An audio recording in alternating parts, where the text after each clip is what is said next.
doors everywhere. All different sizes, all different colors, and none of them have labels. I've been standing here for a while, and I still don't know which one to open. I guess I'm hoping someone can help me figure that out. Opportun- oh, Opportunities are never guaranteed. It's a chance you get once. They are doors that are waiting to be opened. It can pass by quick or slowly, but as long as you're willing to take initiative, it can be yours. That's honestly what this talk is about, Doors opening. Doors closing. And what you can do with the time you have left. because the clock is always ticking. Some people here early. Some here late. But as long as there's still time, there's a door out there just waiting for you to step through it. For all of us, opportunity looked a little different. It meant realizing we weren't doing enough. Watching doors start to close. Or realizing the small things could become something a lot bigger. Hello, director. Staff, Families. And the class class, of 2026. I am Cristian Aron. I am Brandon Vergara, I am Jorge Morales. And I'm Alexander Porfirio. and welcome to our senior talk.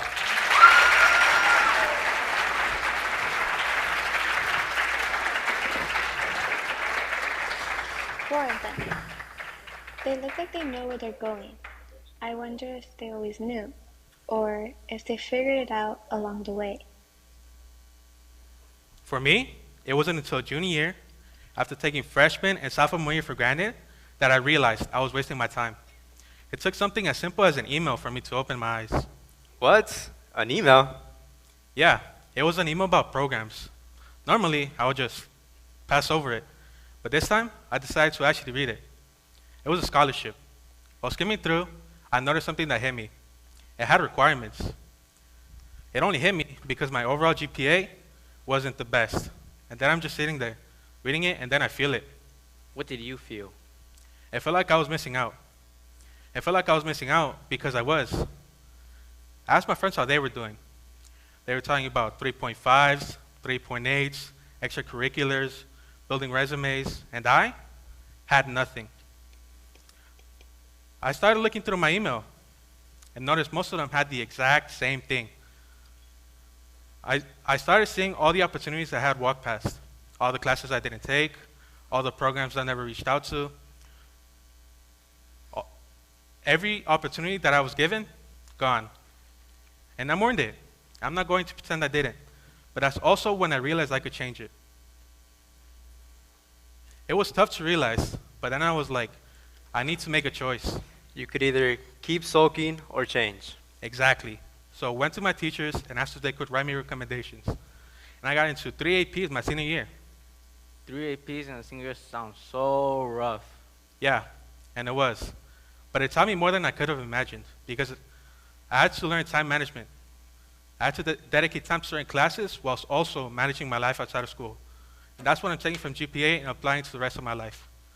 The doors weren't closed because I didn't try. They were closed because I waited too long to start.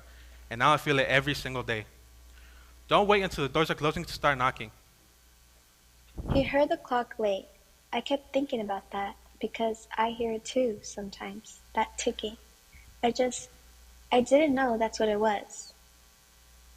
So Jorge heard the clock late. Brandon, when did you start hearing the clock ticking? Sophomore year, I'm sitting there watching my friends in AP World History. And And I'm thinking to myself, I missed out on that opportunity. What made you realize that? Honestly, just watching them, seeing the work they were putting in, and hearing about their siblings and other alumni, what they were doing in college, the doors those APs were opening. Nah, you opened it. It was because I wanted that. I wanted the challenge those AP classes would give me. so what did you do? AP classes junior year were my first step. Just like that? Not just like that. I had to build a routine. Time management had never been my thing, but once I decided I wanted to go to college, I realized I had to build that for myself. And how did that go? Junior year, I took 4 APs and the same 4 exams. And wow, I was winded. 4? 4, because to me, OTT means going above and beyond, and I had a lot to prove to myself. This effort led me to follow a path at SDSU this coming fall. My message is simple. Don't focus on the mistakes of your past. Instead, focus on the success of your future. What I'm taking out of GPA is every AP, every opportunity, and every habit I built early enough to matter. 4 APs. He just decided. Like it was that simple. I wonder if I could do that. Just decide. Maybe. So Brandon realized it by looking around. Christian, yours was different, right? Hold my staff. Yeah, mine didn't come from a class or an email. What happened? My sister asked me one question. How was school going? That's it? That's it. A question I heard hundreds of times, but for some reason, that day, it just hit different. I looked at my classes, I looked what I was doing after school, and I didn't like what I saw. I was taking easy classes, not doing anything to challenge myself, not doing anything new. It was out of my comfort zone, and to be honest, I was scared. But you weren't failing, though. No, but I wasn't growing either, and that's almost worse. There was a standard inside of me, a voice that knew I was capable of more, and it wouldn't let me be quiet anymore. So, what'd you do about it? I knocked, I joined, and I started saying yes to things I used to walk past. What was that like? To be honest, at first, it was uncomfortable, but that's kind of the point, right? I stopped letting the past define me, and I started letting my actions speak for themselves. Because in life, mistakes are inevitable, and from those mistakes, we are taught a lesson. And from those lessons, I carved a path where I continue looking ahead.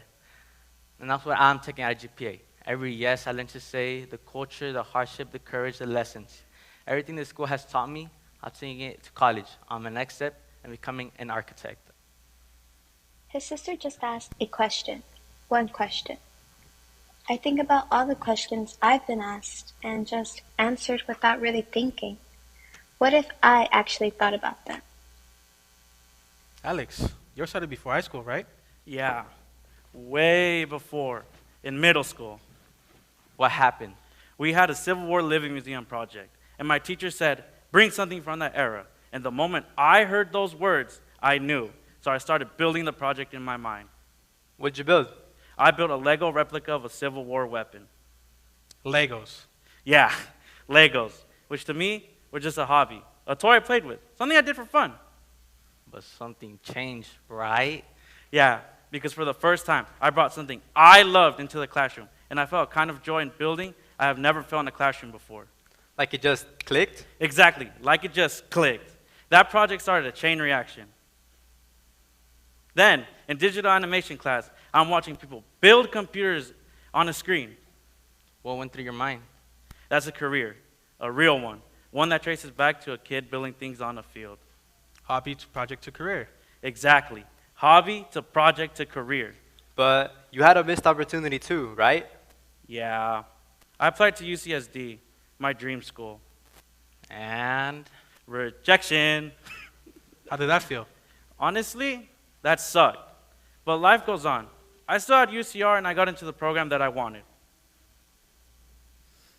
UCSD was the door that closed, and UCR was the one that I walked through. so the dream didn't die. The route just changed. Exactly.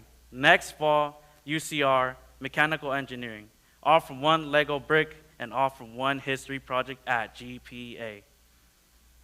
He built something out of a toy, and now he's going to build machines. I have things I love, things I do just because I love them.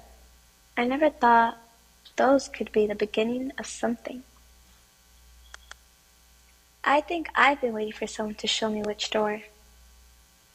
But I don't think that's how it works, is it? I think I have to knock.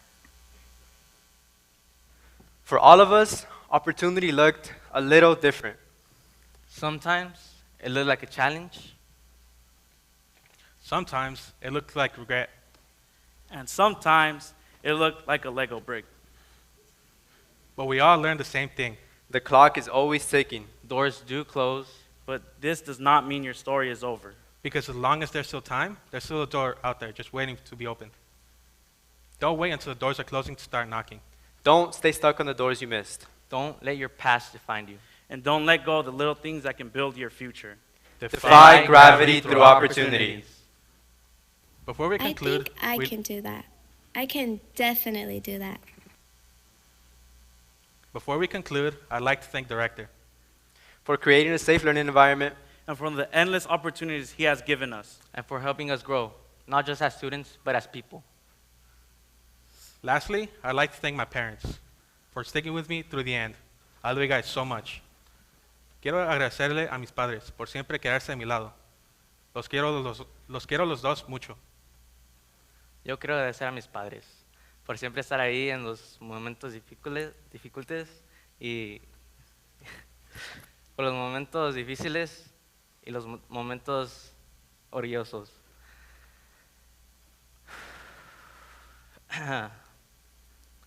Gracias por siempre empujarme a ser una buena persona. Gracias por su sacrificio. Ustedes son las personas más honestas y trabajadoras que yo he conocido. Sin ustedes no sé dónde yo hubiera hecho. Thank you to my parents who have been there for me through good and bad, who always push me to be a better person each day. Thank you for your sacrifice. Without you guys, I don't know where I would have been. And to my older siblings, thank you for taking care of me, supporting me, and always having a good time with me. There's never a dull moment with you guys, and you guys are my biggest role model. Thank you.